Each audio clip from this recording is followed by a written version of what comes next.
முதல்ல விநாயகருக்கும் கரன்சிக்கும் முதல்ல என்ன சம்மந்தம்? என்னது, விநாயகருக்கும் கரன்சிக்கும் சம்மந்தம் இல்லையா? ஆமாம். இங்கே பாரு, இந்த கரன்சியில் நீ என்ன அப்சர்வ் பண்ணுற சொல்லு. இங்கே விநாயகர் ஸ்டாச்சு இருக்குது. அதுக்கு பக்கத்தில் ஒருத்தர் நிற்கிற பிக்சர் இருக்குது. அவங்க 2 பேருக்கும் பின்னாடி ஒரு கிளாஸ் ரூம் இருக்குது. இதுதான் இந்தோனேஷியன் கரன்சி. இதோட வேல்யூ 20,000 ரூபாயா.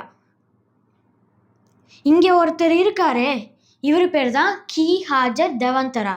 இவர் இந்தோனேஷியன் ஃப்ரீடம் ஃபைட்டர், அதுக்கப்புறம் எஜுகேஷ்னல் ரிஃபார்மர் ஆஃப் இந்தோனேஷியா. அதுக்கு பக்கத்துலேயே நம்ம விஸ்டம் ஆஃப் காட் விநாயகர் இருக்கார். அவங்க 2 பேருக்கும் பின்னாடி கிளாஸ் ரூம் இருக்குல்ல, எஜுகேஷனை இந்த நோட்டில் கோரிலேட் பண்ணுறதுக்காக தான் அந்த கிளாஸு வச்சுருக்காங்க. இது 1998 ரிலீஸ் பண்ணாங்க. 2008 வித்ட்ரால் பண்ணிட்டாங்க.